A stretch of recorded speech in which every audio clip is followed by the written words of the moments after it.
अपनी ऊंची ऊंची प्राचीन के साथ कई संगीत से खड़ा होता है झांसी का किला। सन 1613 ईस्वी में ओरछा नरेश महाराज वीर सिंह देव ने मेरा निर्माण करवाया था। 18वीं सदी की शुरुआत में पेशवा बाजीराव प्रथम ने जब फर्रुखाबाद के नवाब मोहम्मद खान मंगर से युद्ध करने के लिए बुंदेला राजा छत्रसाल की ओर मदद का हाथ बढ़ाया तो राजा छत्रसाल ने अपना दिल खोलकर उनका आभार व्यक्त किया। पेशवा बाजीराव प्रथम झांसी के साथ कुछ और भी क्षेत्र भेंट में दिए गए। इस तरह झांसी रजवाड़ा मराठा साम्राज्य में ढल गया और ध्वस्त बदल गया।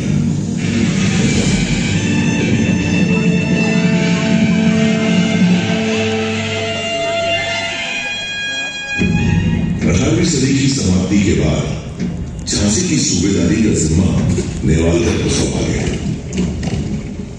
इसी मंच ने भारत के मुकुट में वह अनमोल हीरा चला जिसकी अद्वितीय चमक पर भारतीय इतिहास गर्व करता है। नेवालकर वंशी वह वंश था जिसकी कहानी का सबसे महत्वपूर्ण अध्याय बनी झांसी की रानी लक्ष्मीबाई, भारत के प्रथम स्वतंत्रता संग्राम की नायक। मोरबंदा में एक प्रतिष्ठित ब्राह्मण थे। उनकी पत्नी भागीरथी ने एक कन्या को जन्म दिया। पिता ने नाम रखा मणिकर्णिका। सबकी चहेती मणिकर्णिका को मां प्यार से मनु कहकर बुलाती थी और पेशवा बाजीराव द्वितीय छबीली कहकर पुकारते थे। चंद्रा जी की मृत्यु उपरांत मोरोपंत तांबे जी काशी से बिठूर आए थे जहां वे पेशवा बाजीराव द्वितीय के लिए काम करते थे। नटखट मासूम मणिकर्णिका सबकी चहेती थी, लेकिन कमाल वह नहीं खेलती थी लट्टू या गिट्टी से। उसे तो लगाव था काशी की संस्कृति और मिट्टी से। उसे प्रेम नहीं था एकांत की अटारी से। वह तो मैदान में खेलती थी बर्छी, ढाल, कृपाण और कटारी से। ज्ञान लेने के लिए नहीं जाती थी इस तक या उस तक। उसकी शिक्षिकाएं थी उस तक। किसे पता था इस छबीली मनों का रिश्ता झांसी से जुड़ने वाला है। झांसी के गणेश मंदिर में 19 मई 1842 के शुभ दिन पर नेवालकर के महाराज गंगाधर राव से उनका विवाह हुआ और मेरे आंगन में जब उनका प्रवेश हुआ तो लगा मानो साक्षात लक्ष्मी का आगमन हुआ है। काशी की मणिकर्णिका को झांसी ने नया नाम दिया, लक्ष्मीबाई। अपने नए नाम लक्ष्मीबाई के साथ वह झांसी के लिए लक्ष्मी बनकर आई थी। राज्य में वैभव लाई थी। विवाह के हर्षोल्लास के बीच ईस्ट इंडिया कंपनी की हुकूमत ने महाराज गंगाधर राव को आधिकारिक तौर पर झांसी का राजा स्वीकार किया। उन्हें सभी प्रशासनिक अधिकार प्रदान कर दिए गए। ऐसा करने से झांसी के राजा और प्रजा दोनों को लाभ हुआ। राज्य की आमदनी में बढ़ोतरी हुई। महाराज गंगाधर राव को कनक बिजली और भवानी शंकर की तरफ से सलामी दी।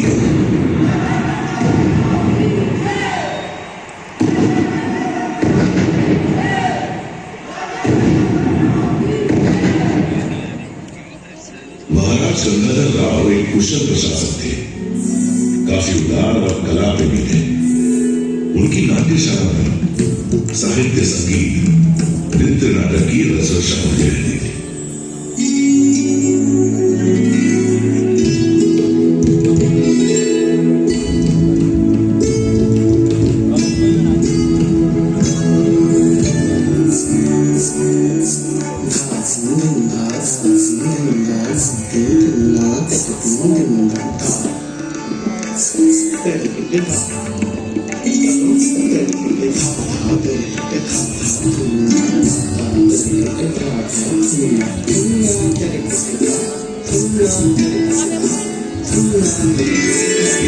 नाट्यशाला में मधुर संगीत की स्वर लहरियां गूंजा करती थी। तो दूसरी ओर कारावास में कठोर दंड पाए हुए अपराधियों की चीख पुकार दिल दहलाती थी। झांसी की न्याय प्रणाली ही कुछ ऐसी थी कि छोटे मोटे अपराधियों को भी फांसी की सजा सुना दी जाती थी। और जिस जगह आप लोग बैठे हुए हैं ठीक यही वो फांसी का था।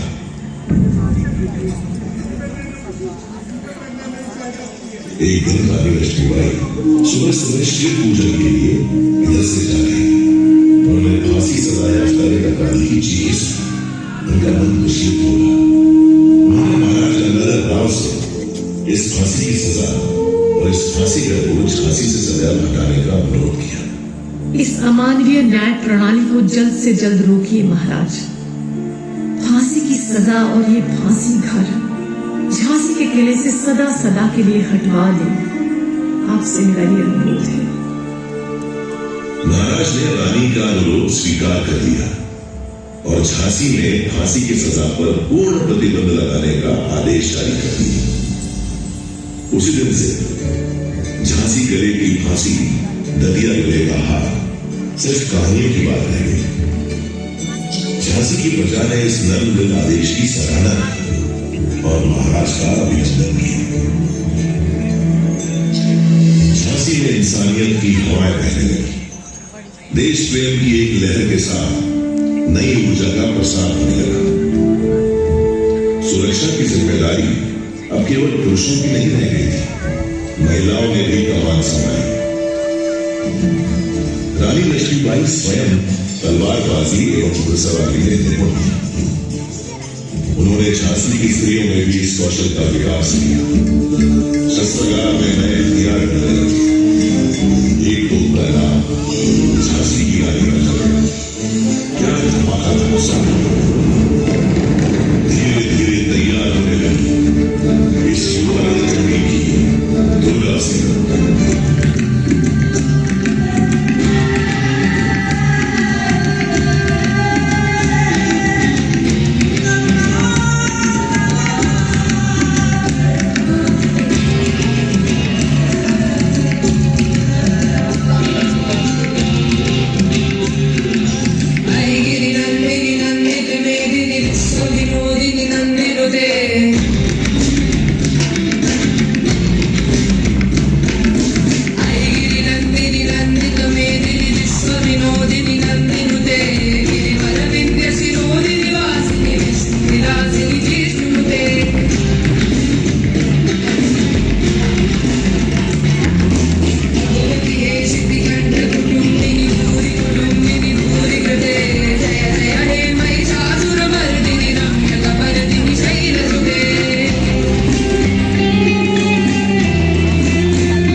मैंने स्वयं देखा कि कैसे नृत्य का अभ्यास छोड़कर वे रणभूमि में तलवारबाजी और घुड़सवारी के गुर सीखे।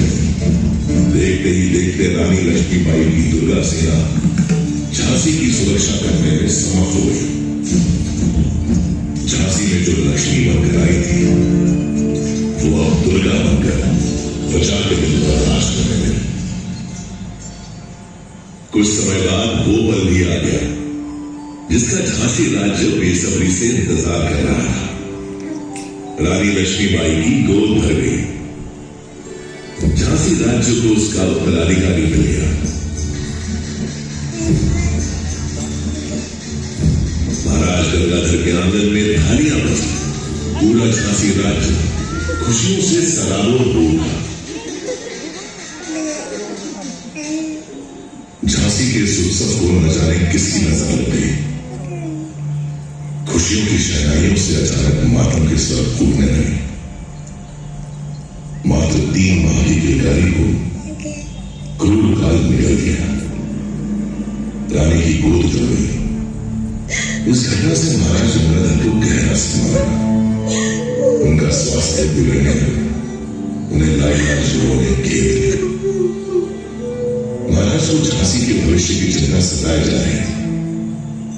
झांसी के राज सिंहासन को वारिस हो सके, इस उद्देश्य से उन्होंने अपने ही वंश के एक बालक को गोद ली। महाराज गंगाधर और रानी लक्ष्मीबाई ने इस दत्तक पुत्र का नाम रखा दामोदर राव। अभी झांसी के भविष्य की सुरक्षा डावाडोल हो रही थी कि झांसी के वर्तमान का सूरज भी बुझ गया। असमय निधन हो गया महाराज गंगाधर राव का। रानी लक्ष्मीबाई ने किसी तरह होश संभाला। तब उन्होंने पीड़ा के आंसुओं को पोंछकर एक संरक्षक के रूप में झांसी की बागडोर अपने हाथों में ले ली। इधर रानी लक्ष्मीबाई ने झांसी का शासन संभाला और उधर ईस्ट इंडिया कंपनी के गवर्नर जनरल लॉर्ड डलहौजी ने झांसी को हथियाने के हथकंडे शुरू कर दिए। झांसी में जाना अपने पॉलिटिकल असिस्टेंट मेजर एलिस के जरिए रानी तक अपना फरमान पहुंचाया। रानी साहिबा, सन 1804 में हुई संधि के मुताबिक झांसी भी दूसरे पड़ोसी राज्यों की तरह ईस्ट इंडिया कंपनी के अधीन आता है। अब चूंकि स्वर्गीय महाराज गंगाधर राव की अपनी कोई संतान नहीं है, इसलिए कंपनी उनके गोद लिए हुए पुत्र दामोदर राव को झांसी के उत्तराधिकारी का दर्जा नहीं दे सकती। आपको सूचित किया जाता है कि अब झांसी राज्य पूरी तरह से कंपनी के अधीन रहेगा। इसके एवज में कंपनी रानी लक्ष्मीबाई को उनके निजी खर्च के लिए 5,000 रुपया महीना की पेंशन अदा करने की मंजूरी देती है और साथ ही रानी लक्ष्मीबाई को हुक्म देती है कि वे जल्द से जल्द अपने जरूरी सामान के साथ झांसी का किला खाली कर दें। हम सुना करते थे कि व्यापारियों के भेष में लुटेरे हैं आप लोग। आज आपने इस बात को सिद्ध भी कर दिया। वापस जाकर कह दीजिए अपने गवर्नर जनरल लॉर्ड डलहौजी से हम उनका फरमान अस्वीकार करते हैं। मैं अपने जीते जी अपनी झांसी नहीं दूंगी, नहीं दूंगी। अंग्रेजी फरमान सुनकर रानी लक्ष्मीबाई क्रोध की ज्वाला से दहक उठी। वो जानती थी कि अंग्रेज झांसी को हथिया कर उसे बर्बाद करना चाहते हैं। वो किसी भी कीमत पर किला छोड़ने के लिए तैयार नहीं थी। देशमुख जी ने उन्हें शांति से समझाया। श्रीमंत, मैं आपकी पीड़ा और क्रोध को समझ सकता हूं। देखिए, अभी समय हमारे अनुकूल नहीं है। वर्तमान परिस्थितियों में समझौता करना ही एकमात्र रास्ता है। क्या कह रहे हैं देशमुख जी? आप ऐसा सोच भी कैसे सकते हैं? मैं इन फिरंगियों के आगे झुक जाऊं और अपनी झांसी में सौंप दूं? गलत मत समझिए श्रीमंत। अगर आप शांति से विचार करें तो ये भी हमारी एक कूटनीति होगी। अंग्रेजों की बात अभी मानकर एक तो आप स्वतंत्र रहेंगे, दूसरा उनके खिलाफ किसी भी गतिविधि में शामिल होने पर उन्हें आप पर शक भी नहीं होगा। रानी लक्ष्मीबाई ने देशमुख जी का सुझाव मान लिया। दिल पर पत्थर और मन में ढेर सारी यादें रखकर रानी ने किला छोड़कर रानी महल में रहने का फैसला किया। जाते जाते रानी ने झांसी को अपना संदेश दिया। इस किले से जाने का ये मतलब नहीं है कि मैं हार गई। असली युद्ध तो अभी बाकी है। बिठूर में पेशवा बाजीराव ने मुझे देश प्रेम, स्वधर्म और स्वराज की शिक्षा दी थी। अब समय आ गया है कि मैं उनके द्वारा बताए गए स्वराज के मार्ग पर ही चलूं। इसके लिए चाहे मुझे अपने प्राण ही क्यों न त्यागने पड़े, मैं एक दिन स्वराज की पताका जरूर फहराऊंगी। गीता में लिखा है, हतो वा प्राप्स्यसि स्वर्गम चित्वा वा भोक्ष्यसे महीम तस्मादुत्तिष्ठ कौन्तेय युद्धाय कृत निश्चय। कि जैसे कृष्ण भगवान ने अर्जुन को रणभूमि में कहा कि युद्ध के दौरान अगर मारे जाओगे तो स्वर्ग की प्राप्ति होगी, अगर जीत हुई तो पृथ्वी पर राज्य का आनंद लोगे। तो हे कुंती पुत्र, उठो और युद्ध करो। इतना कहकर रानी इस किले को छोड़कर चली गई। उस दिन दुल्हन बनकर आई रानी को मेरी देहरी से बाहर जाना, मेरी दीवारें फूट कर हुई, मेरी प्राचीर की छाती पर बंधुआ दाग की तरह काट दिया गया। फिरंगी हुकूमत का झंडा।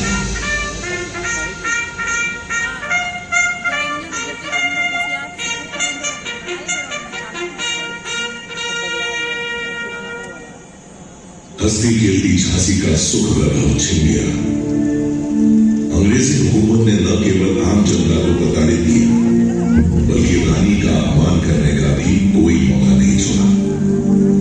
रणनीति के अनुसार रानी अपमान का यह कड़वा लूट पीने के लिए मजबूर थी। इस कठिन समय में एक दिन पेशवा नाना साहब का संदेशा लेकर रानी के पिता मोरोपंत जी उनसे मिलने आए। बेटी मनु, पेशवा का तुम्हारे लिए संदेश है कि तुम्हें झांसी राज्य की कमान संभालनी होगी। अब से लगभग 4 महीने के बाद 31 मई को रविवार के दिन पेशावर से बंगाल तक की सारी फौजी छावनियों में बगावत का बिगुल बजा दिया जाएगा। तुम्हें इस जंग के लिए तैयार रहना होगा। अब्बा साहब, पेशवा को कहें कि वे निश्चिंत रहे। इस जंग का तो हमें बड़ी बेसब्री से इंतजार था। लेकिन समय से पहले ही 29 मार्च को मंगल पांडे के नेतृत्व में बैरकपुर की छावनी में अंग्रेजों के खिलाफ हमला बोल दिया गया।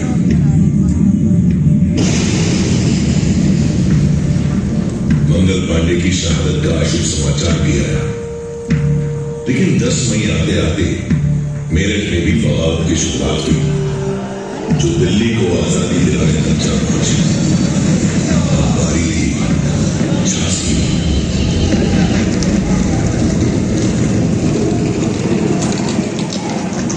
5 जून 1857 को 12वीं पैदल सेना के सिपाहियों ने स्टार फोर्ट पर हमला किया, जो अंग्रेजी कंपनी का देन था। अंग्रेजों ने औरतों और बच्चों समेत झांसी किले में बढ़ा ली। इस समय तक विद्रोह की ज्वाला पूरे झांसी राज्य में फैल चुकी थी। 8 जून 1857 की सुबह सिपाहियों ने कैप्टन गॉर्डन को मार गिराया। गॉर्डन के मरते ही मेजर स्कीन ने सफेद झंडा लहराकर आत्मसमर्पण कर दिया और आजाद हो गई झांसी।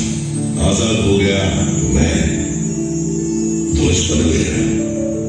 रानी लक्ष्मीबाई उस दिन मेरे आंगन में वापस लौटी।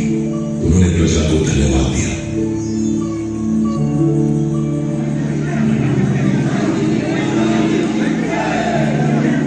मुझे गर्व है आप सभी पर, आपके हौसलों पर, आपकी बहादुरी पर। अगर आप लोग इस लड़ाई में अंग्रेजों के खिलाफ खड़े न होते तो हम ये जंग कभी नहीं जीत पाते। लेकिन याद रहे, खतरा अभी पूरी तरह से टला नहीं है। हमें चौकन्ना रहना होगा। अंग्रेज कभी भी पलटवार कर सकते हैं। हमें झांसी को फिर से उन्नति की राह पर लाना है। झांसी के विकास का काम शुरू हो गया। इस दौरान रानी लक्ष्मीबाई ने हर चुनौती का सामना अपनी बुद्धिमत्ता से किया। हर तरह की घटनाओं से जूझते हुए रानी लक्ष्मीबाई स्वयं को मजबूत कर ही रही थी कि एक दिन मोतीबाई एक बुरी खबर लेकर आई। श्रीमंत, श्रीमंत, हमने हमें अपने सूत्रों से पता चला है कि पूरे देश में बगावत की आग को अंग्रेजों ने बुझा दिया है। दिल्ली, लखनऊ, कानपुर, बिठूर, बनारस, इलाहाबाद, हर जगह विद्रोह को कुचल दिया गया है। यहाँ तक कि शहंशाह हिंदुस्तान बहादुर शाह जफर को लाल किले में मुकदमा चलाकर उन्हें देश निकाला दे दिया गया है। उन्हें रंगून भेजा जा रहा है श्रीमंत। बुरी खबर लाई हूँ मोतीबाई, बहुत बुरी। क्या तुम्हारे पास तात्या या पेशवा की कोई खबर है? जी हाँ श्रीमंत, पता चला है कि तात्या और राव साहब को अपने 20,000 सिपाहियों के साथ कांदी में डटे हुए हैं। लेकिन क्या मोतीबाई, लेकिन क्या? लेकिन श्रीमंत, बिठूर और कानपुर की लड़ाई के बाद से नाना साहब और अजीमुल्लाह खां का कुछ पता नहीं कि वे लोग कहाँ हैं। हे भगवान, वे दोनों जहां भी हो सुरक्षित हो। अंग्रेजी फौज किस ओर बढ़ रही है? क्या इसकी भी कोई खबर नहीं है? जी श्रीमंत, राहतगढ़ और कानपुर में अंग्रेजी फौजों ने हमला किया है, पर वहां के हालात की पूरी जानकारी नहीं है। हाँ, लेकिन ये सूचना जरूर मिली है कि जनरल ब्रूरोज के नेतृत्व में अंग्रेजी फौज झांसी की ओर बढ़ रही है। हमें पता था हमें कि ये फिरंगी लौटेंगे। हमें अब पूरी तैयारी कर लेनी चाहिए। मोतीबाई, चूड़ी को हमारा संदेश लेकर तात्या के पास काल की भेजिए तुरंत।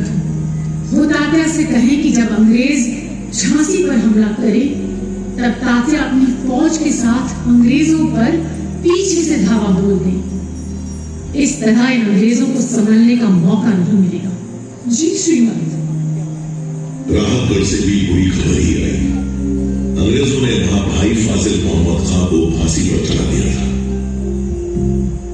उनके भाई अपने रिसालदार गुल मोहम्मद और लगभग 400 सिपाहियों के साथ झांसी पहुंचे। उन्होंने रानी लक्ष्मीबाई से अनुरोध किया कि वे अंग्रेजों के खिलाफ लड़ाई करने के लिए उन्हें अपनी सेना में शामिल होने का मौका दें। रानी ने भरोसा किया, अपनी सेना में शामिल कर लिया। 23 मार्च 1858 के दिन अंग्रेजों ने झांसी पर हमला बोल दिया।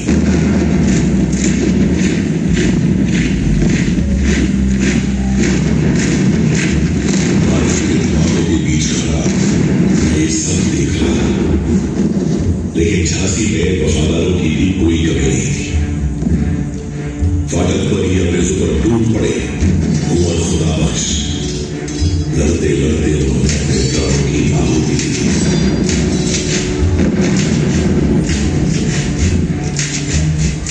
रणनीति के अनुसार तात्या टोपे ने पेशवा के किनारे 1 अप्रैल 1858 को अंग्रेजों पर धावा बोल दी, लेकिन अंग्रेजी फौज ने उन्हें पीछे कर लिया। रानी लक्ष्मीबाई की रणनीति विफल हो चुकी। अब उन्हें स्वयं ही अंग्रेजों का सामना करना था। रानी लक्ष्मीबाई और उनकी सेना युद्ध के लिए तैयार थी, लेकिन विश्वासघात के लिए नहीं। लड़ाई के 11वें दिन पीर अली और दुल्हांजू ने किले का ऊंचा द्वार खोल दिया।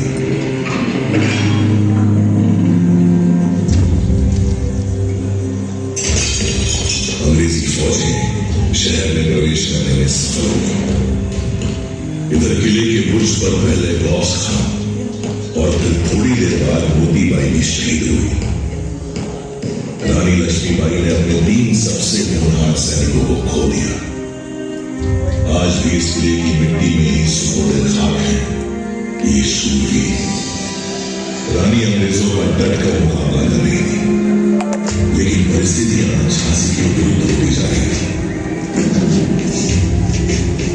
उस समय अंग्रेजों को भ्रमित करने के लिए बहादुर झलकारी बाई रानी लक्ष्मीबाई का वेश धारण करके युद्ध भूमि में उतर गई।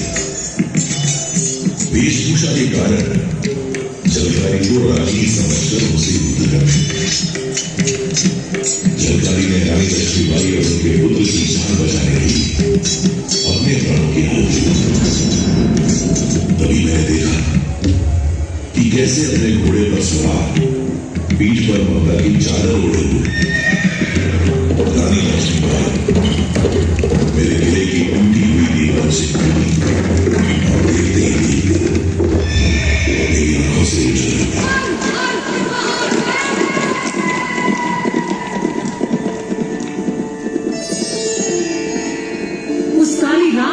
मुझे झांसी से जाना पड़ा था, लेकिन मैंने प्रण लिया था कि जब तक जीवित हूं तब तक मातृभूमि की रक्षा के लिए लड़ती रहूंगी।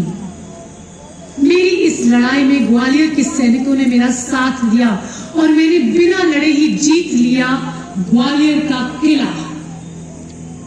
ग्वालियर की जीत स्वराज के लिए सिर्फ एक कदम है। हमारी लड़ाई इन फिरंगियों से है जो हमारे देश में घुस आए हैं। हमें इन्हें अपने देश से बाहर निकालना है और स्वतंत्र भारत का जो सपना हम सब ने मिलकर देखा है उसे पूरा करना है। भारत भूमि के वीर जवानों, अब वक्त आ गया है मातृभूमि का ऋण उतारने का। तो हो जाओ तैयार अंतिम युद्ध के लिए। हर हर महादेव।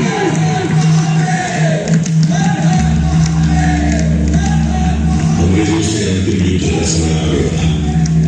मुंदर, देशमुख, जवाहर सिंह, रघुनाथ सिंह और गुल मोहम्मद रानी के साथ है। सूरज निकलते ही जंग शुरू हो गई। रानी लक्ष्मीबाई की तलवार के आगे दुश्मनों के पैर उखड़ने लगे। पहला पहर रानी लक्ष्मीबाई के पक्ष में था। दूसरे पहर तक अंग्रेजों को समझ आ चुका था कि अगर रानी लक्ष्मीबाई को नहीं रोका गया तो ये जंग कभी नहीं जीत सकेंगे। तभी फिरंगियों ने अपनी रणनीति में बदलाव किया और हुसार दस्ते को रानी लक्ष्मीबाई से लड़ने आगे भेजा। हुसार दस्ते ने भी ऐसी वीरांगना पहले कभी नहीं देखी थी। दांतों से घोड़े की लगाम संभाले और दोनों हाथों से तलवार चलाते हुए शत्रुओं का संहार कर रही थी रानी लक्ष्मीबाई। लेकिन उस दिन रानी का विश्वास पात्र घोड़ा उनका साथ न दे सका। नाले के पास पहुंचकर खिठर गया। रानी को हुसार दस्ते ने घेर लिया। खिठक गया समय, खिठक गई दिशाएं, खिठक गई थी मेरी भी सांसें। दुश्मनों से घिरी रानी आंधी प्रबंधन की तरह लड़ती रही। तभी एक घाती दरिंदे ने उनकी पस्तियों के पास तलवार से वार की। रानी चौधरी हो गई। उनके शरीर से खून बह रहा था और वो तो खूब लड़ी मर्दानी, वो तो झांसी वाली रानी थी। घाव जाकर भी वो दाव और चाव से उतरती है। एक एक कर शत्रु धराशायी हो गए। किसी को किससे परवाह नहीं। इस बारों की आंख संगीन हो गई तो उन्हें ठीक से दिखाई नहीं दे रहा। फिर भी रानी डटी नहीं। हुसारों का सफाया करते हुए तभी गुल मोहम्मद और बाकी सारी रानी के पास पहुंचे। सबने देखा कि रानी नख से शिर तक खून से लथपथ है। देखते देखते रानी घोड़े की पीठ पर लुढ़क गई। मेरे मन में गूंज रहे हैं युद्ध शुरू होने से पहले ही रानी के शब्द। आज ये युद्ध का अंतिम दिन हो सकता है। अगर मैं मर जाऊं तो तुम्हें मेरे पुत्र दामोदर की रक्षा करनी होगी। याद रहे, चाहे कुछ भी हो जाए, मेरी मौत के बाद कोई भी फिरंगी मेरे शरीर को छूने ना पाए। गुल मोहम्मद ने रानी के घोड़े की लगाम संभाली और उन्हें जंग के मैदान की दूसरी ओर बाबा गंगादास जी की कुटिया में ले गया। रानी की हालत नाजुक थी। बाबा गंगादास ने उनकी नब्ज पकड़ी तो उनकी आंखों में नमी साफ दिखाई देने लगी। हम सब जिस घड़ी की कल्पना भी नहीं कर सकते थे वो घड़ी हमारे सामने थी। बाबा ने रानी के मुंह में गंगा जल डाला। थोड़ी देर में रानी की आंख खुली। उनके आखिरी शब्द थे हर हर महादेव और ओम नमो वासुदेवाय। वो हमें और अपनी जान से भी ज्यादा प्यारी मातृभूमि को छोड़कर सदा के लिए चली गई।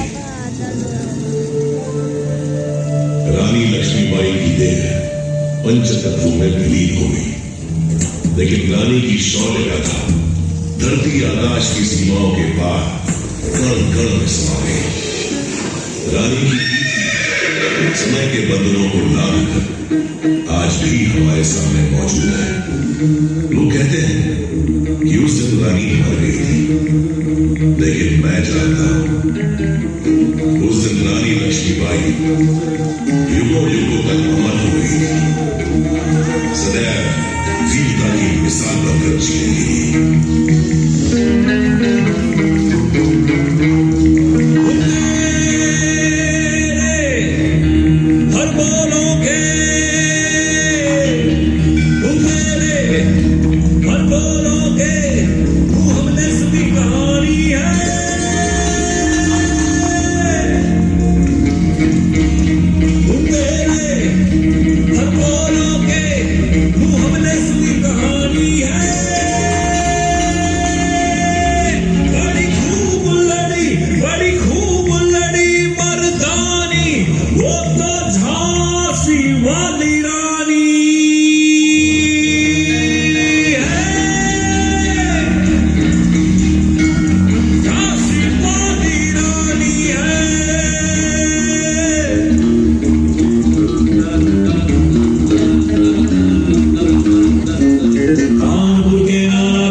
छबीली थी, नाना के संग पढ़ती थी, वो नाना के संग खेली थी। और